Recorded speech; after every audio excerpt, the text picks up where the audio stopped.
장애인 문화복지신문 제309호 제8면 기사입니다. 성남장복 제3회 장애인식 개선 유튜브 콘텐츠 공모전 전시회 진행. 성남시 장애인 종합복지관 관장 최정환, 이하 성남장복, 은 포스코 ICT, 대표 손건재, 판교 사옥 B1층 유토피아홀에서 제3회 장애인식 개선 유튜브 콘텐츠 공모전 입상작 전시회를 포스코 ICT 임직원, 입상자 등과 함께 코로나19 방역 지침을 준수하여 진행하였다. 장애인식 개선 유튜브 콘텐츠 공모전은 2019년부터 성남장복이 포스코 ICT의 후원을 받아 매년 진행하고 있으며 올해의 공모전은 2021년 8월 27일 물결표 사인 9.1위까지 3주간 작품을 접수하였으며 장애에 대한 편견을 이해로 바꾸는 내용의 220여 작품이 출품되었고 총 38개 작품, 성인부 19작품, 청소년부 19작품, 이 우수작으로 선정되었으며 입상자에게는 상장과 상금 총 2,320만원을 전달하였다. 포스코 ICT 판교 사옥 1층에서는 포스코 ICT와 성남장복이 함께 한 사회공헌 활동 전시, 공모전 입상작 전시 및 입상자에게 상장 전달을 하였다. 성남장복과 포스코 ICT는 매년 공모전뿐 아니라 유튜버 크리에이터를 꿈꾸는 장애인들을 위한 유튜버 양성 교육을 지원하고 스튜디오 대관에 어려움을 겪는 장애인 유튜버들을 위해 장애인 전용 스튜디오를 설치하고 무료로 스튜디오를 대관해주는 등 장애인 유튜버들이 성장할 수 있도록 활동에 필요한 전반적인 지원을 하고 있다. 성남장복은 2022년에도 포스코 ICT와 함께 장애인 유튜버 양성과 공모전 사업을 보다 확대하여 진행할 계획이며 각 공모부서의 입상 작품은 성남시 장애인 종합복지관 홈페이지에서 확인할 수 있다. 성남시 중장년 1인 가구 고독사 예방 안전망 확충.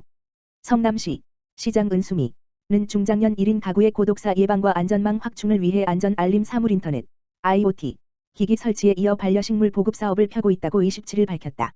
대상은 이웃과 단절된 채 지하 단칸방, 옥탑방 등에서 혼자 사는 40 물결표 쌓인 64세의 기초생활보장수급자 등 고독사 고위험군으로 분류된 300가구다. 시는 해당 가구의 꽃기린, 홍콩야자, 천냥금, 아자리아 등의 반려식물을 한 차, 5.31, 두 차, 10.26에 걸쳐 지원했다. 식물을 키우는 과정에서 우울감을 덜고 정서적 심리적 안정과 성취감을 주려고 실내에서 잘 자라는 식물을 선정했다. 식물 보급은 찾아가는 복지 상담과 병행해 이루어진다.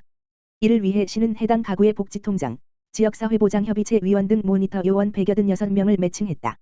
앞서 2월에는 해당 가구의 안전 알림 IoT 기기를 설치했다.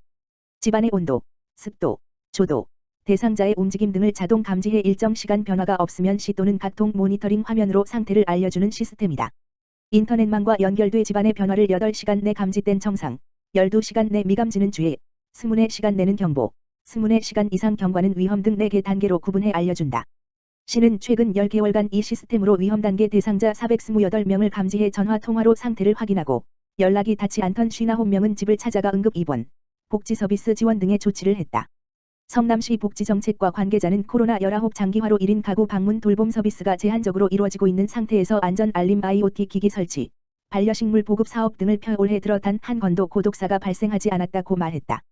성남지역 1인 가구 11만 5,433가구 가운데 40 물결표 쌓인 64세의 중장년 1인 가구는 39%인 4만 5,387가구다. 성남시 노동취약계층 유급병가 최장 13일 지원. 성남시 시장 은수미는 노동취약계층의 건강권과 생계보장을 위해 유급병가 지원 사업을 편다고 10월 28일 밝혔다. 이 사업은 일용직, 단시간 노동자, 아르바이트, 특수고용직, 영세자영업자 등 취약계층 노동자가 질병이나 부상으로 입원하거나 건강검진을 해야 하는 경우 최소한의 생계를 유지할 수 있도록 하루 84,000원을 지급한다. 올해 기준 성남시 생활임금을 적용한 금액이며 연간 최장 13일간 건강검진 1일 포함 유급병가를 지원한다. 대상은 성남시에 주민등록을 둔 국민건강보험공단 지역가입자 중에서 근로소득이나 사업소득이 있는 중위소득 120% 이하, 재산 2억 5,700만원 이하의 취약계층 노동자다. 사업 시행일인 10월 25일 이후 입원 치료나 국민건강보험공단 일반건강검진을 받은 경우 6개월 이내에 신청하면 유급병가를 지원받는다. 대상자는 신분증 본인 명의 통장사본, 유급병가 지원 신청서, 입퇴원 확인서 또는 건강검진 확인서, 근로활동 및 소득신고서 등의 서류를 성남시청 7층 고용노동과 사무실에 직접 내거나 등기 우편으로 보내면 된다. 성남시 고용노동과 관계자는 아파도 생계 때문에 쉬기 어려운 취약계층 노동자들이 적기에 치료받을 수 있게 하려고 도입한 제도라면서 7월부터 지원 중인 산재보험과 입원 유급병가, 연말 시행하는 상해보험까지 3종 지원 사업을 추진해 노동 취약계층의 사회안전망을 구축하고 있다고 말했다. 품격 있는 노인 일자리 창출하는 시흥시, 한국토지주택공사와 협약 맺어. 시흥시, 시장 임병택는 품격 있는 노인 일자리 창출을 위해 한국토지주택공사 인천지역본부, 본부장 박봉규, 시흥시니어클럽, 관장 이순남과 지난 27일 시흥형 노인 일자리 업무 협약을 체결했다. 이번 협약을 통해 한국토지주택공사 인천본부는 시흥장현 A11블록 희망상가 임대보증금 및 임대료를 50% 감면해 어르신들이 일할 수 있는 실버카페 공간을 제공함으로써 양질의 노인 일자리를 지원해 지역사회에 기여할 것을 함께 약속했다. 시흥 시니어클럽은 오는 11월 실버카페 오픈을 앞두고 9월 13일부터 10월 4일까지 카페 사업단에 참가할 어르신들이 자부심을 품고 일할 수 있도록 바리스타 교육을 진행했다. 시는 신노년층의 욕구에 맞는 일자리 창출을 위해 경기 GS 시니어 동행 편의점, 실버카페 사업, 택배 사업, 친환경 농산물 재배 및 유통 사업 등 다양한 일자리를 만들기 위해 노력하고 있다.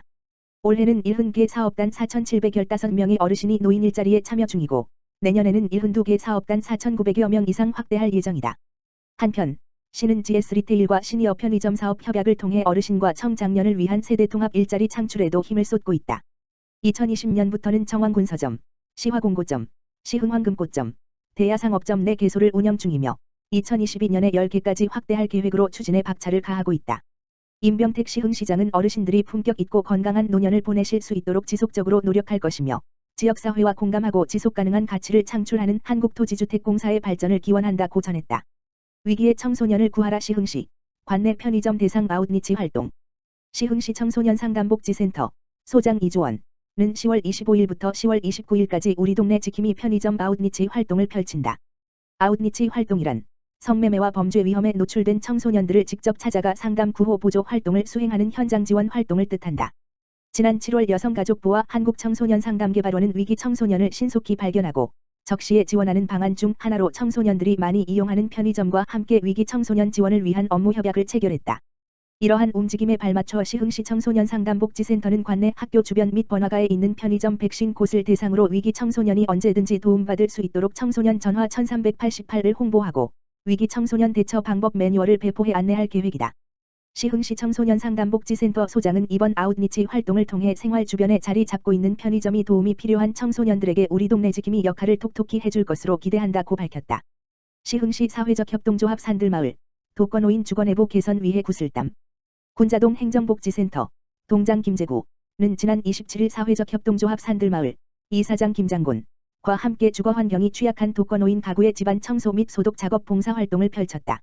사회적 협동조합 산들마을은 군자동 동네관리소 수탁기관으로 그간 집수리를 비롯해 공구대여, 열무김치 고추장 나눔 등의 다양한 이웃돕기 활동을 지속해왔다.